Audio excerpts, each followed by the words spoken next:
Hello, welcome to University of St. Thomas General Chemistry 2 Visual Labs, Kinetics of Crystal Violet and Sodium Hydroxide.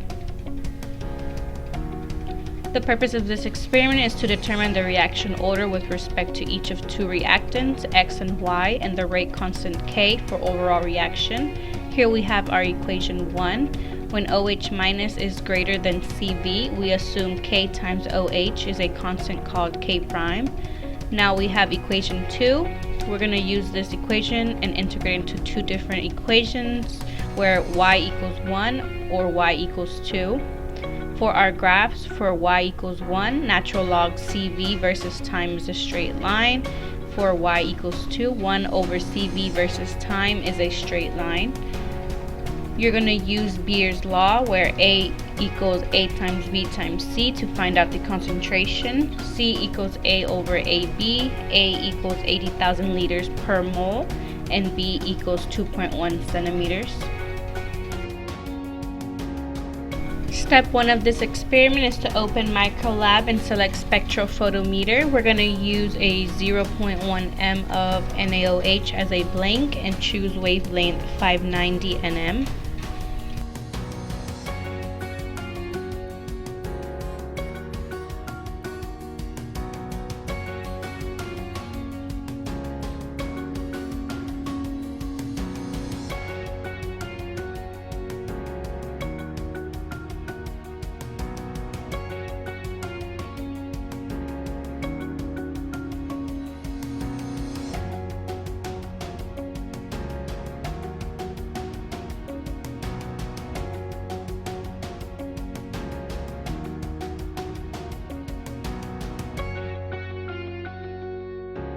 Step 3, we're going to record the absorbance every 30 seconds of 9 millimeters of 1.0 times 10 to the negative 5 m crystal violet plus 1 millimeter of 0.1 m NaOH.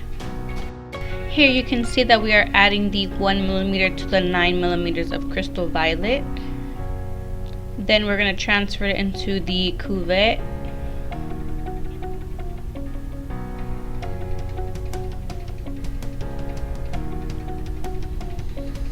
And then shake it to make sure that it mixes well, and then read the absorbance.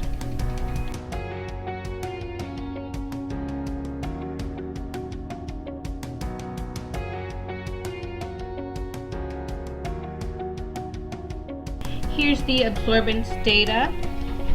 Next, you're going to open Excel and transfer that data onto a spreadsheet. And then you're going to calculate the concentration by using the Beer's law where A equals A times B times C.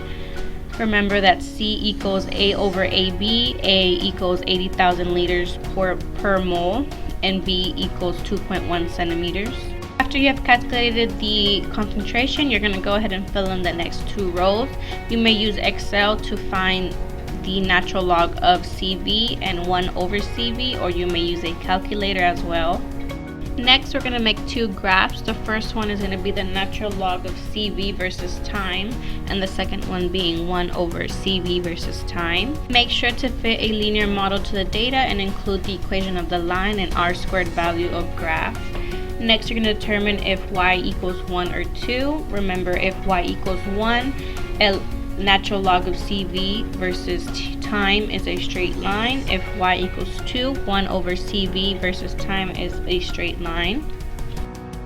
Step 4, we're going to record the absorbance every 30 seconds of 9 millimeters of 1 times 10 to the negative 5 m crystal violet plus 1 millimeter of 0.2 m NaOH.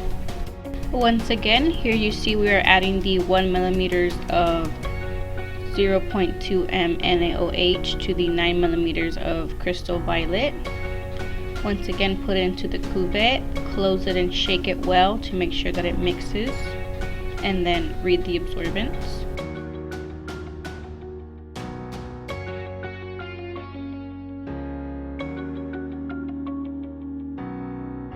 Here's the absorbance data. Once again, we're going to do what we did before. You're going to transfer the data onto an Excel sheet. You're going to find the concentration, the natural log of CV, and 1 over CV. Like before, we're going to make two Excel graphs. The first one, natural log of CV versus time, and the other one, 1 over CV versus time. Don't forget to determine if y equals 1 or 2. Now we're going to calculate the reaction order of crystal violet. We're going to use this equation where K prime times CV, where y equals 1 or 2. You're going to use the data from your two sets. You're going to find y and K prime. Now we're going to calculate the reaction order of sodium hydroxide. We're going to use the equation K prime equals Ka times OH minus, where x equals 1 or 2. You're going to go ahead and plug in your numbers for your two data sets. OH minus equals hydroxide ion concentration after dilution. You're going to calculate x and then round x up to a whole number. Lastly, we're going to calculate the rate constant K. You're going to use all the data you have calculated, the OH minus after dilution and the K prime to find K. Then you're going to calculate the average K and then determine the overall rate law.